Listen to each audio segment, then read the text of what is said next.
Ladies and gentlemen, welcome again to the analysis of YOLENO TV. I hope you're well from wherever you're watching this channel. Now, people on X are demanding that Meg Whitman should be recalled. As to why many people are demanding that she should be recalled, I think is linked to her previous remarks supporting Kenya Kwanza government, her previous remarks supporting IEBC results, and everything that happened around the US state visit. That's why many people are saying Meg Whitman has to go. Now, this has forced Meg Whitman to respond, and her response is that the inauguration of the president of the US is going to take place next year, January. So that is why she is saying that she is going to be a US ambassador here in Kenya until next year. That is a response that she is giving to Kenyans.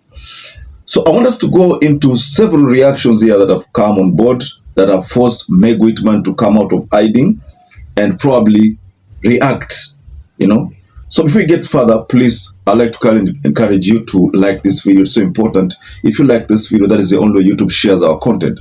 Subscribe to our channel if you're not subscribed before, and to existing subscribers, thank you so much for your support.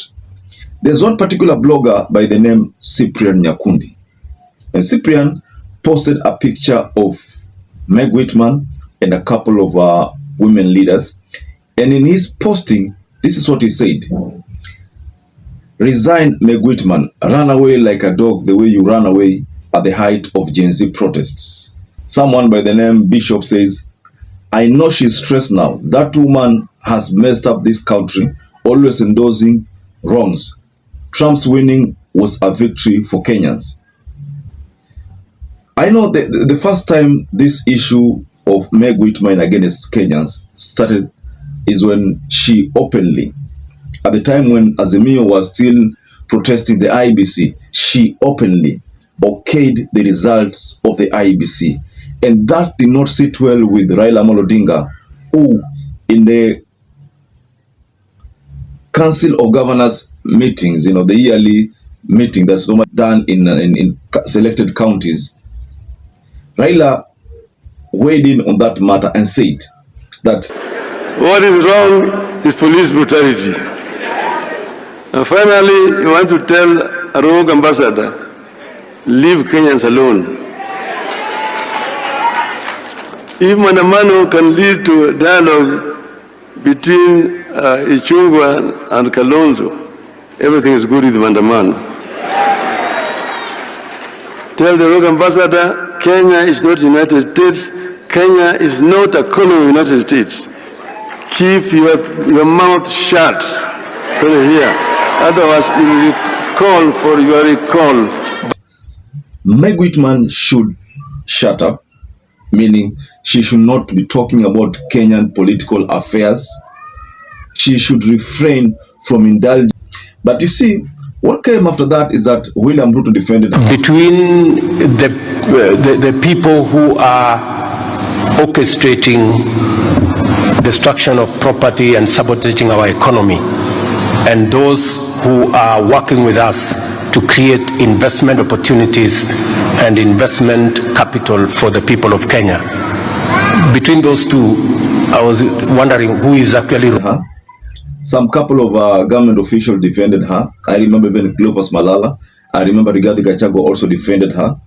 But now, because of that open criticisms from majority of Kenyans, Meg Whitman has found herself at loggerheads again. And this time round, Kenyans are demanding that she's supposed to pack and leave. I've gone through some history about Meg Whitman. I was just checking something about her past, and how close she has been with Trump. And I realized that Meg Whitman did not endorse Trump. Of course, she wasn't going to endorse Trump because she works under Biden administration. As a private citizen, how would you recall an ambassador? You cannot even transfer an assistant chief in your local sublocation. You know, it's part of the denial syndrome. So, ladies and gentlemen, do you think Meg Whitman should leave? Has she played any role in uplifting the Kenyan standards? Let me take you back to the US state visit, and we all attribute that visit of William Ruto to US. We attribute it to the influence of Meg Whitman, who made it happen. And William Ruto was invited to US on a US state visit capacity. Now, did that help Kenya in any way? Now we know that Trump is coming on board, is the next president. Of course, he was beaten in his second term, but he is the next president. He's going to be, inaugurated or rather sworn in on, I think there's somewhere there in January. So we all know that that is going to happen. So if that happens, and you know that Trump has been openly saying that he's going to reverse majority of those policies that came under Biden's administration. If that is to happen, it reverses everything. We are foreseeing a scenario where even that non-NATO, status that Kenya was given might be reversed. That's that position. We are also foreseeing a scenario where some of those things which Ruto agreed with Biden over might be reversed by the Trump administration. So it means everything that happened between somewhere there, I think May, in that visit, it will be like a waste, total waste. So that's why, majority of Kenyans believe that because that visit was financed by the Kenyan taxpayer, it means Kenya could have lost money for a trip that is not going to bear fruit. That trip would have bore fruit if at all Biden's administration of Kamala Harris administration had won this election. Maybe there would have been some kind of engagement between this Kenya government and the US government. But now, after Ruto openly endorsed Biden, remember the street rally, I don't think Trump is going to give Ruto that kind of audience. The mileage that Ruto was given. You remember the mileage until Biden making sure that it's known that Ruto is his preferred president in Africa. I don't think that's going to happen. But of course, all that happened during Biden's administration. It was all because of Meg Whitman's influence. Now that Kenyans are not happy about this Kenya Kwanza administrations, definitely they were not going to be happy with Meg Whitman, who has in recent days tried to castigate the same administration which she supported. I'm talking about the Kenya Kwanza administration. Madam Ambassador, the government and the president himself have accused an American organization, Ford Foundation. And people will agree that the Ford Foundation had nothing to do with this.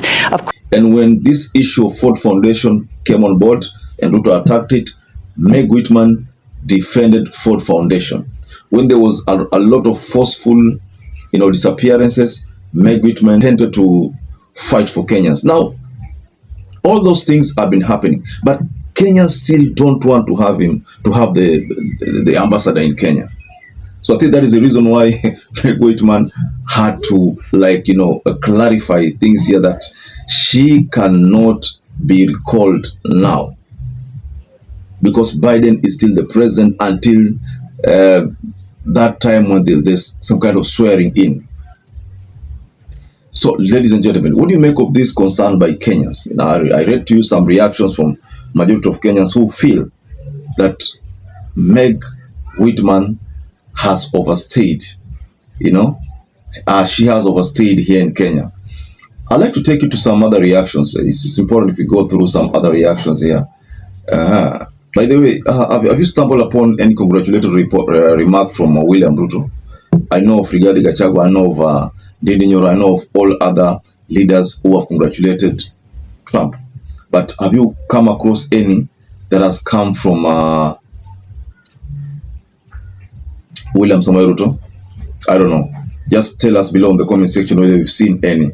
I want to take you through a certain reaction. I came across a certain reaction also regarding this Meg Whitman issue. Okay.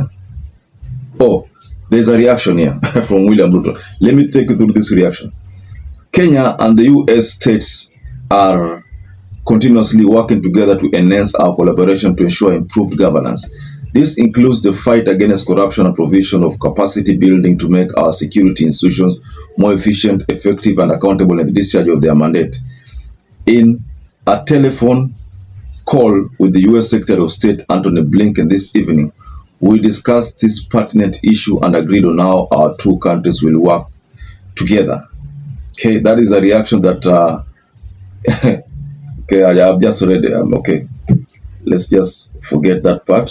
I'm looking for something from Meg Whitman.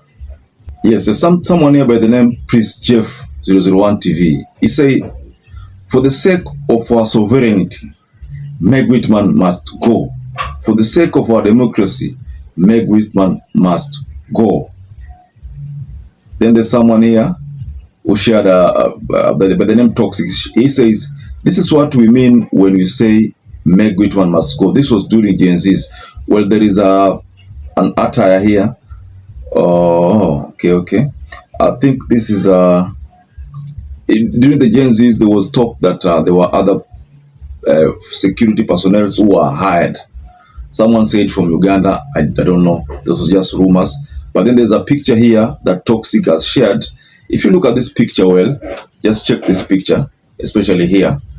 This is US flag.